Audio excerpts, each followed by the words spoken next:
Good morning, Wolfpack. Welcome to the best news show in Newton County.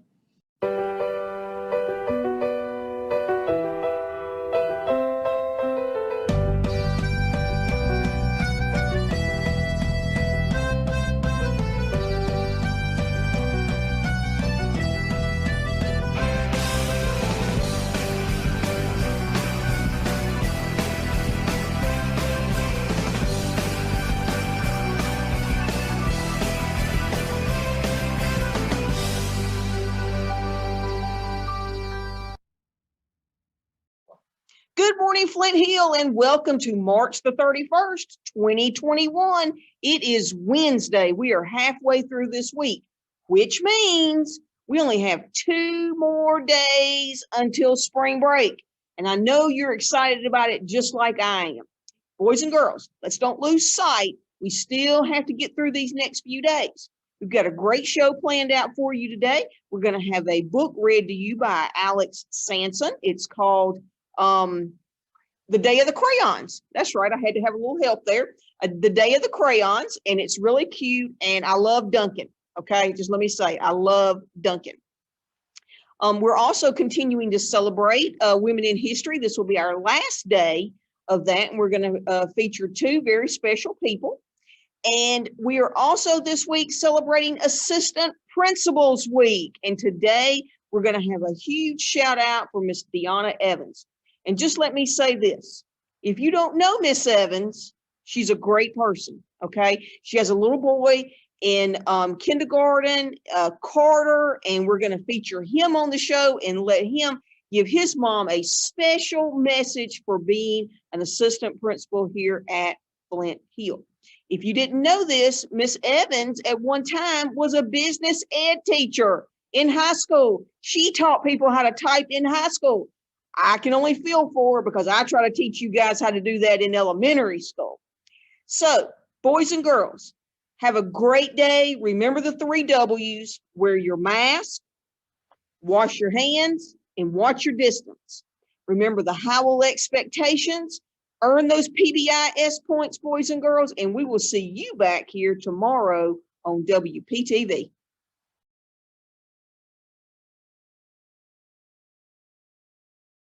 Hello, I am Kelsey Burnett, and I am here with your lunch. Today we're having variety pizza, seasoned curly fries, side salad, fruit, and milk. Enjoy your lunch. Have a great day.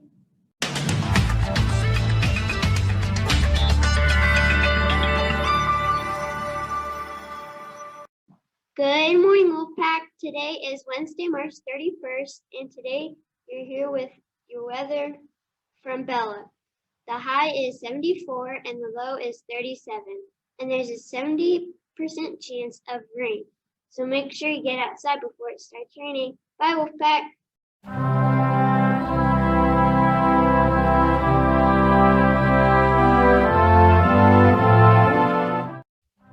I pledge allegiance to the flag of the United States of America and to the republic from which it stands, one nation, under God, indivisible, with liberty and justice for all.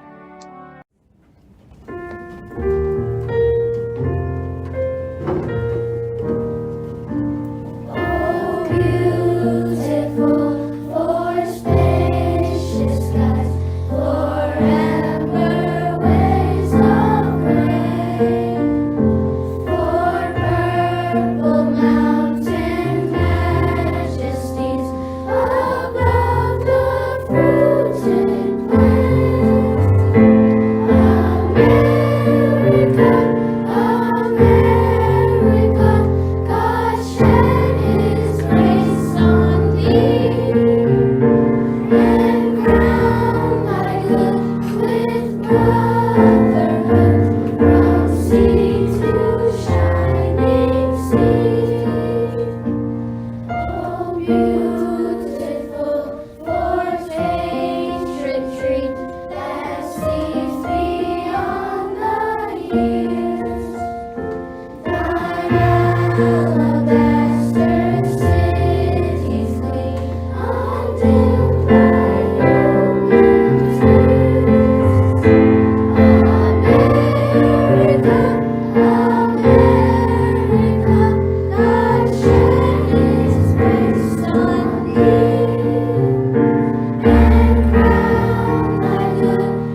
came here. Do you know how many assistant principals we have? We have Miss Hips, Miss Evans, and Miss Walker. Make sure to tell them thank you when you see them walking down the hall. Bye. WPTV and Flint Hill want to give a huge salute to Miss Deanna Evans for her 4 years of hard work here at Flint Hill. Salute!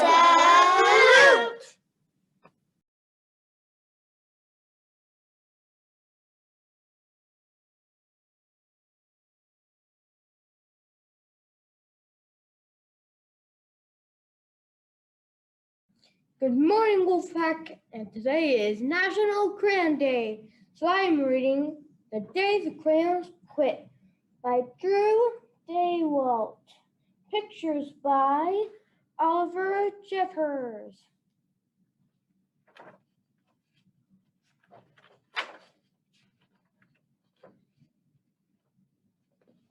One day in class, Duncan went to take out his crayons and found a stack of letters with his name on them. Hey, Duncan, it's me, Red Crayon. We need to talk.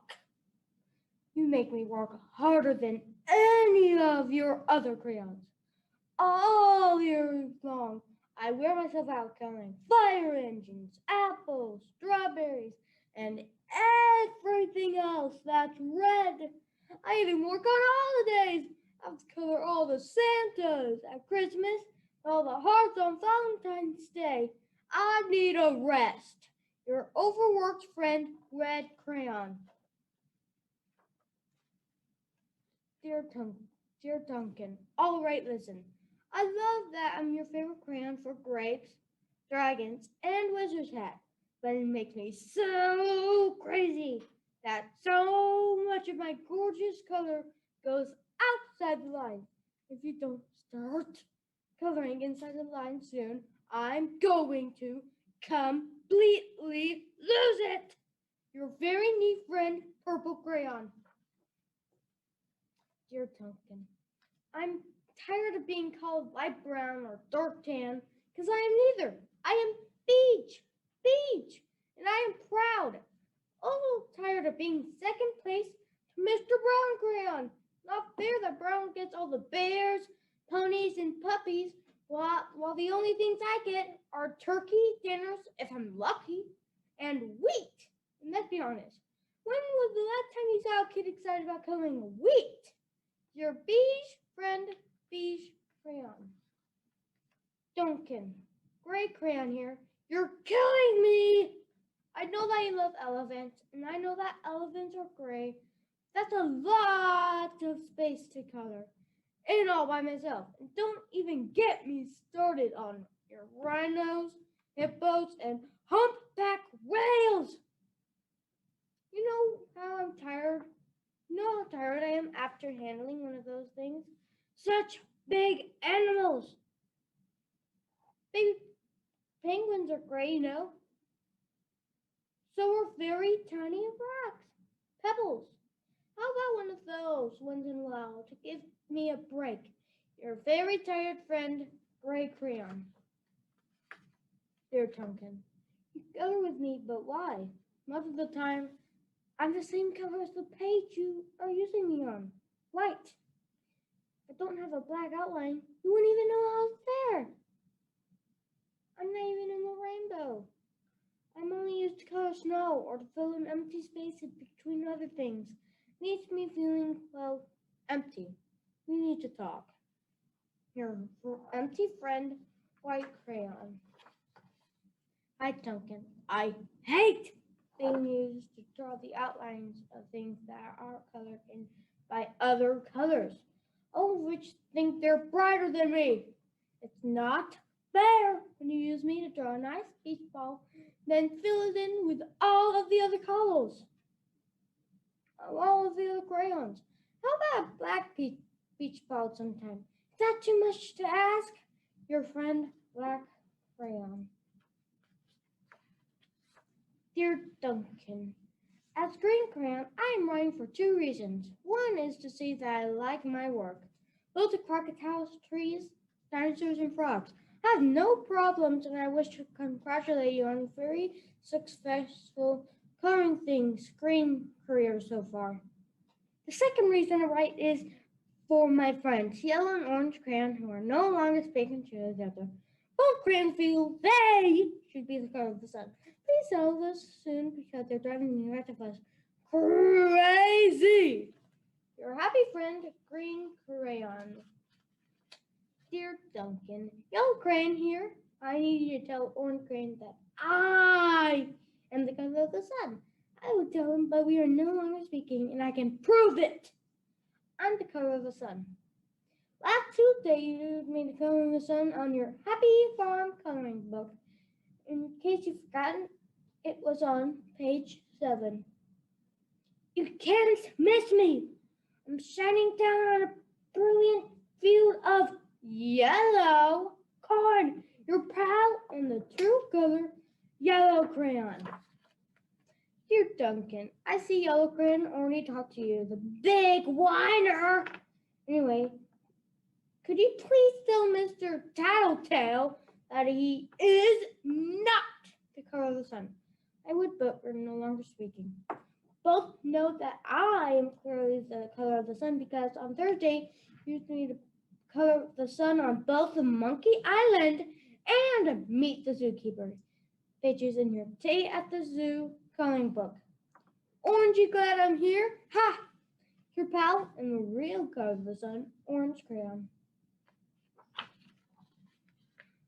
Dear Duncan, has been great being your favorite color this past year, and the year before, and the year before that. I really enjoyed all those rivers, lakes, raindrops, pouring clouds, and clear skies. But the bad news is that I'm so short and stubby, I can't even see over the railing on the crayon box anymore. I need a break. Your very stubby friend, Blue Crayon. Dear Duncan, okay, listen here, kid. You have not used me once in the last year. It's because you think I'm a girl color, isn't it? Speaking of which, please tell your little sister I said thank you for using me to color in her Little Princess coloring book. I think she did a fabulous job of staying inside the lines. Now back to us. Could you please use me sometime to color the occasional pink dinosaur or monster or cowboy? Goodness knows they could use a splash of color. Your unused friend, Pink Crayon. Hey Duncan, it's me, Peach Crayon. Why did you peel off my paper wrapping? Now I'm naked and too embarrassed to leave the crayon box. Don't even have any underwear. How would you do something like this to me? I need some clothes. Please. Your naked friend, Peach Crayon. Well, poor Duncan tried learning to color, and of course he wanted his crayon to be happy. That gave him an idea. When Duncan showed his teacher his new picture, she gave him an A for coloring and an A+ for creativity. That's all, Wolfpack. See you later.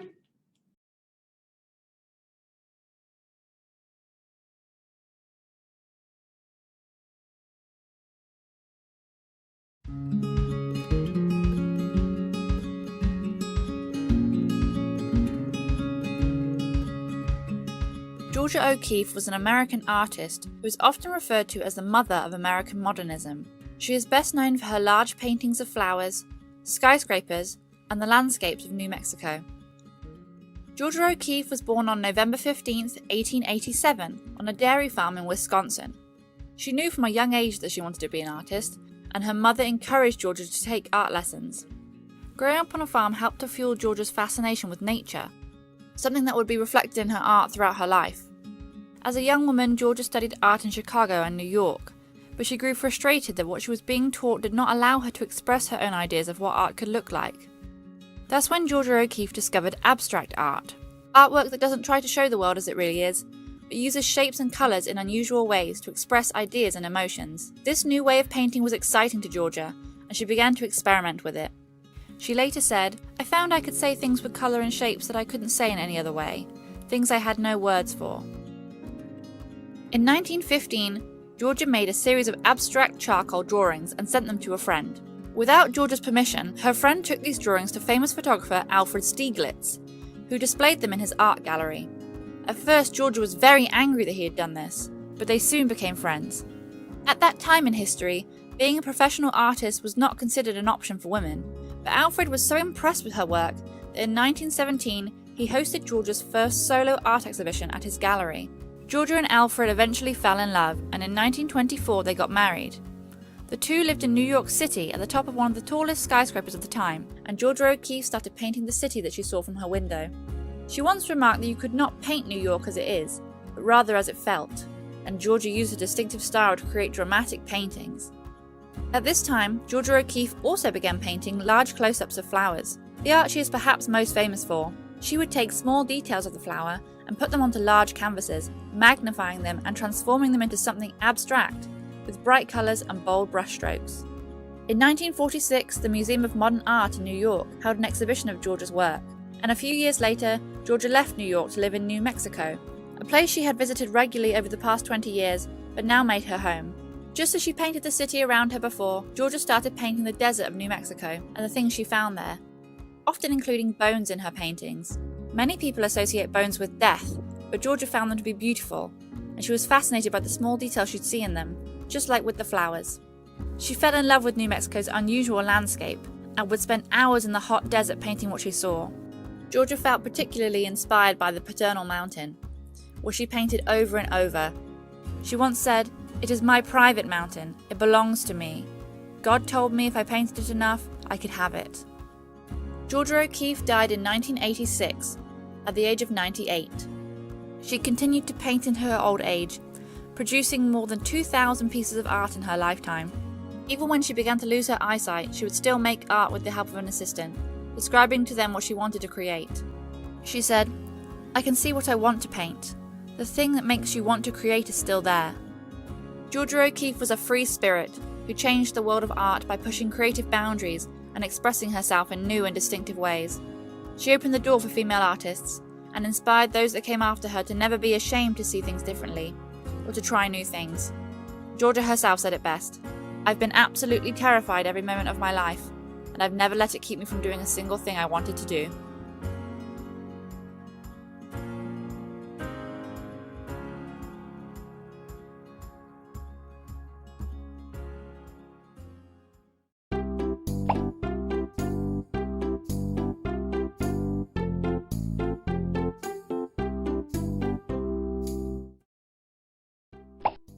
How nice it is that I, Girl Scout founder Juliet Gordon Lowe, can take a healthy walk outside my home. La la la la, I love the outdoors. OMG, it's Girl Scout founder Juliet Gordon Lowe. Let's ask her about starting Girl Scouts of the United States. No, let's ask her about inventing Girl Scout cookies. Let's ask her about both, starting the Girl Scouts of the United States and inventing Girl Scout cookies. Wow. That's a great idea, Thumb. You're so awesome. Hello, Girl Scout founder Juliet Gordon Lowe. Hello, crowd of people. And please, call me Daisy. That's my nickname. We're just going to keep calling you Girl Scout founder Juliet Gordon Lowe. Okay, what can I do for you? Tell us about starting the Girl Scouts of the United States, please, Girl Scout founder Juliet Gordon Lowe. Why, I'm delighted to. I got the idea from the Boy Scouts in another country, England. What? The idea for the Girl Scouts of the United States? Came from Boy Scouts in England? That's right. When I was on vacation in England in 1911, I met the founder of the Boy Scouts, Sir Robert Baden-Powell. He told me how so many girls wanted to join the Boy Scouts there, and that his sister Agnes started a group for girls called Girl Guides. I loved that idea and started a troop in my hometown of Savannah in 1912. But wait, Girl Scout founder Juliet Gordon Lowe. You said Girl Guides, not Girl Scouts. That's correct. But since the girls in my troop were doing the same activities as Boy Scouts, camping, hiking, playing sports outdoors, I decided we should have the same title. In 1913, I changed from the name Girl Guides to Girl Scouts of the United States. Yay! You sure stuck up for girls. So, Girl Scout founder Juliet Gordon Low, was it after changing the name to Girl Scouts that you invented Girl Scout cookies? No, because I did not invent Girl Scout cookies. You didn't invent Girl Scout cookies? No, I did not. The first Girl Scout troop to have the idea of selling cookies was the Mistletoe Troop in Muskogee, Oklahoma in December of 1917. Wow. It was at their local high school and their own idea. In 1922, our Scout magazine, The American Girl, suggested cookie sales as a fundraiser and provided a simple cookie recipe. But it wasn't until 1936 that all Girl Scout troops began selling our own brand of cookies at the same time, which they still do over 80 years later in your time. You founding the Girl Scouts showed that girls and boys could do the same things. And then your Girl Scouts began selling the tasty cookies we still enjoy. And you still talk to us. Thanks, Daisy. You're welcome. Now who wants some cookies? Me, me.